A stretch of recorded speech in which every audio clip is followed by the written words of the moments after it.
Hi, I'm Kathy Gatrust. I'm an instructor in community health. The topic of the videotape for today is talking about taking a temperature. The measurement of body temperature is a common responsibility for healthcare assistants. It's one of the vital signs, or sometimes called living signs, that reflect the well-being of a person. The vital signs are often the first key indicator that something abnormal is happening to the patient. Other vital signs besides the temperature, which are routinely measured, are pulse, respiration, and blood pressure. A fifth vital sign has just been added. That is called the vital sign pain. Pain and the other vital signs will be discussed in following videotapes. Body temperature is the measurement of the body's heat. It's a balance between the heat produced and the heat lost. It's fairly constant. There's daily deviations of about 1 to 2 degrees Fahrenheit, usually lower in the morning, and as the day progresses, it rises a little bit in the afternoon and evening.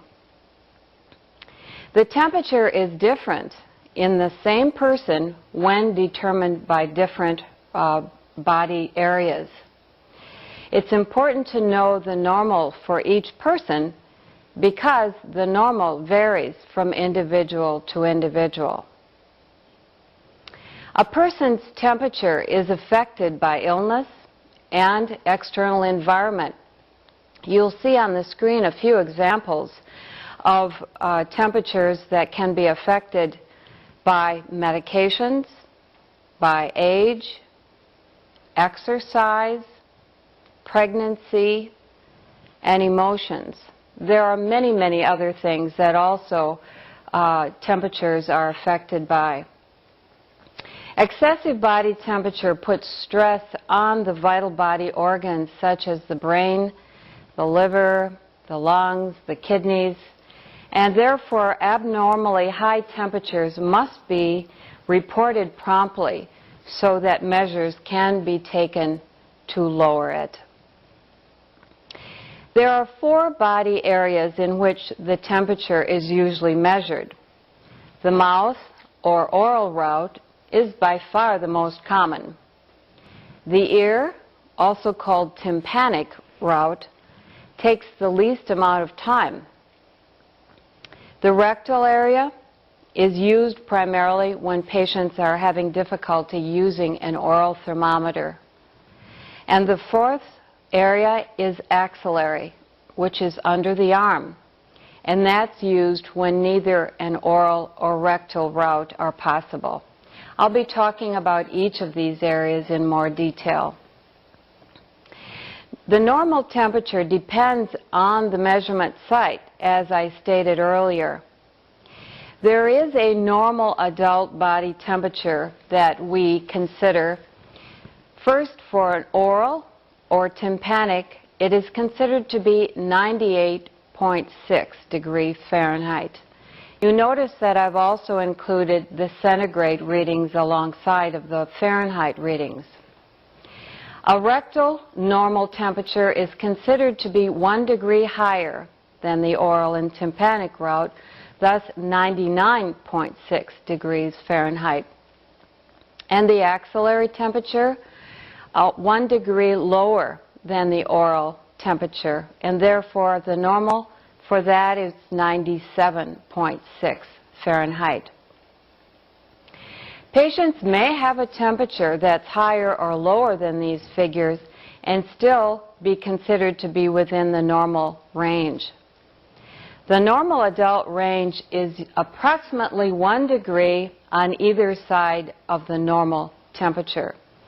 In other words, that would mean for the oral and ear route, 97.6 to 99.6 Fahrenheit would be considered a normal range. For the rectal, 98.6 to 100.6 Fahrenheit would be considered a normal range. And for the axillary route, 96.6 to 98.6 Fahrenheit would be considered a normal range. That means then that any temperature measurement that is outside of those normal ranges need to be reported to the nurse immediately. Patients' temperatures are determined by using what's called a clinical thermometer. There are several types. The first one that I'll be talking about is the glass thermometer. It's a slender tube containing mercury, or more recently, an alloy called gallensten.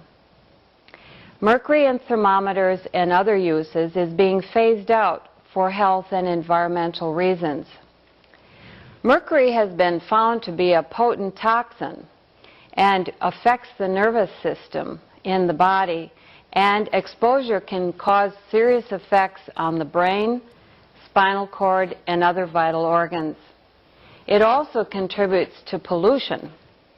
It has been reported that 1 gram of mercury, about the amount of mercury found in 1 glass thermometer, can contaminate all the fish in a 20-acre lake.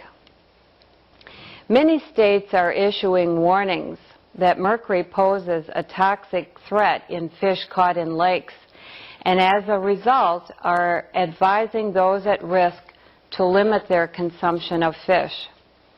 This new alloy, gallensten, is non-toxic and is safe for people and the environment. The nice thing about it is it functions exactly like a mercury thermometer. But unlike a mercury thermometer, if it's accidentally broken, the residue can be cleaned up with soap and water and disposed of normally. We have mercury spill kits that are increasingly being used in healthcare facilities. This is a typical one that might be seen in a facility where you might be working.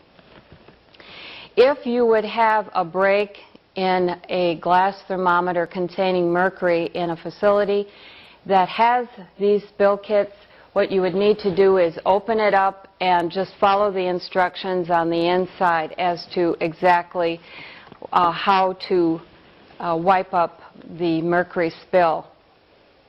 But what do you do if you're working in a setting where there is not a mercury spill kit? Places that don't have them might be the home setting, it might be in a group home, so you need to know how to manage it in that event. First of all, don't vacuum mercury up. Using a vacuum cleaner causes the mercury to vaporize in the air, creating even a greater health risk. It also would ruin the vacuum cleaner. The best thing to do is, first of all, remove any people